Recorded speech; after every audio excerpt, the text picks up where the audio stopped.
So people have gathered outside Downing Street to protest the UK government's decision to try and prescribe Palestine Action. Today they have voted at the House of Commons. In the next few days we will see whether Palestine Action will be prescribed as a terrorist organisation or whether they will be able to keep going with their actions as a direct action group. Today the government proposed the banning of Palestine Action. I think that is wrong because it's against all the traditions of civil protest in our society, and to turn civilian peaceful protest into terrorism is a very dangerous step, and so I opposed it. It diminishes the right to protest, it has a chilling effect on every other protest that takes place, and it's a very bad message for what is supposed to be an open, liberal, democratic society to start banning people for telling people uncomfortable truths. What happened today with the prescription of Palestine Action as a terrorist organization is one of the most heinous and objectionable things I've ever seen a British government do. The reality is, Nelson Mandela was called a terrorist by Margaret Thatcher, but the reality is even her government didn't prescribe him. They didn't prescribe the ANC, his party.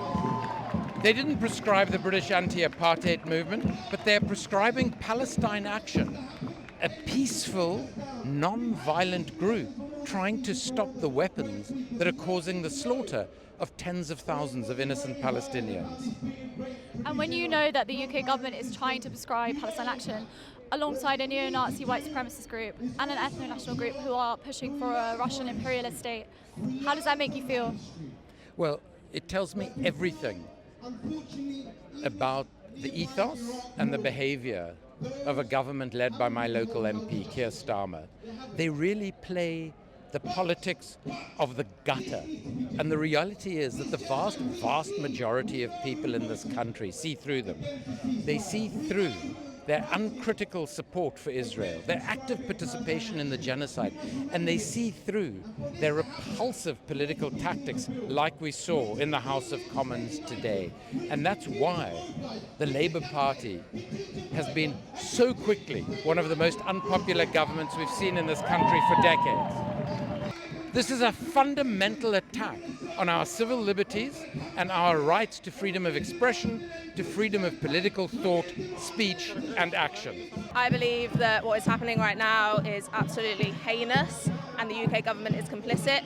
Pal Action are taking direct action to end this genocide, and instead the UK government want to prescribe them as terrorists. They voted today. It's absolutely abhorrent.